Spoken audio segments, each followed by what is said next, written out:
Hello everyone, welcome back to my channel Vichit Dragon Car. Today I will looking for some cars in this truck. Okay, let's check and find together. សួស្តីបងប្អូនទាំងអស់គ្នាជួបខ្ញុំជាថ្មីជាមួយនឹងវីដេអូថ្មីហើយវីដេអូនេះគឺខ្ញុំនឹងកាយឡានដឹកខ្សាច់នេះឥឡូវគឺក្នុងខ្សាច់ហ្នឹងមានឡានតូចៗជាច្រើនតែយើងអត់ដឹងថាឡានអីខ្លះទេបាទឥឡូវយើងធ្វើការចាក់ទឹកពីលើដើម្បីឲ្យខ្សាច់វារលាយធ្លាក់ហើយយើងនឹងបានឃើញឡានហ្នឹងគឺមានឡានអីខ្លះឥឡូវធ្លាក់ខ្លះហើយនេះខ្ញុំចាប់ផ្ដើមរើសឡានម្ដងមួយខ្ញុំមកបង្ហាញបងប្អូននេះគឺប្រភេទ Super Car អ្នកទាំងអស់គ្នាបាទ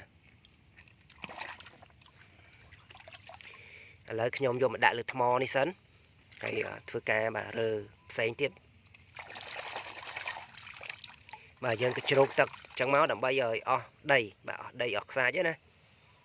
អញ្ចឹងឥឡូវមើលបន្តទៀតអ្នកទាំងអស់គ្នានេះប្រភេទឡានក្រុង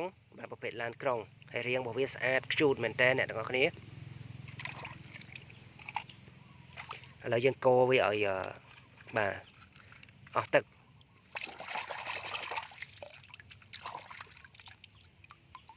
មួយនេះក៏ស្អាតដែរតូចប៉ុន្តែមាំហើយពណ៌វិញគឺស្អាតស្អាតខ្លាំងណាអ្នកទាំងអស់គ្នាឥឡូវយើងធ្វើការរើក៏ដូចជាកាយ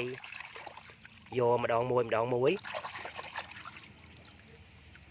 នេះគឺប្រភេទឡានឡានអាគារឡានគីដី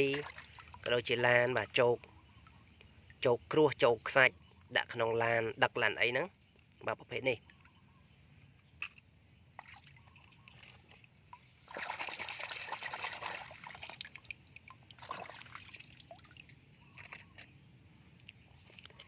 ឡើងបន្តទៀតនេះគឺឡានពណ៌លឿងរបស់យើងរាងតូចស្អាតហាប់ណែនមែនតើលេខ8បងប្អូនអញ្ចឹងឥឡូវគឺខ្ញុំដាក់កូរវានៅកន្លែងនេះសិនបន្ទាប់មកយើងធ្វើការមើលបន្ថែមទៀតថាតើមានឡានអីខ្លះមានឥឡូវយើងឃើញយន្តហោះមួយទៀតអ្នកទាំងអស់គ្នាយើងឃើញយន្តហោះនេះស្អាតឥឡូវយើងមើលបន្តទៀតអានេះប្រភេទយន្តហោះដែរប៉ុន្តែយន្តហោះតូចជាងមុនណាឥឡូវយើងមើលបន្តនេះគឺប្រភេទ Super Car Super Car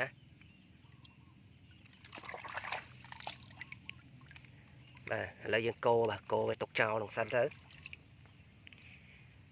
អ្នកទាំងអស់គ្នាអញ្ចឹងវីដេអូនេះគឺមានតែប៉ុណ្្នឹងទេហើយអរគុណសម្រាប់ការចំណាយពេលតាមដានទស្សនាក៏ដូចជាគាំទ្រក៏ដូចជាការស្រឡាញ់ចូលចិត្តបើសិនជាបងប្អូនចូលចិត្តនៅវីដេអូទាំងអស់ហ្នឹងសូមជួយចុច like អ្នកមួយ Okay everybody if you like this video please help me subscribe to my channel. Goodbye everyone, good luck, see you next time.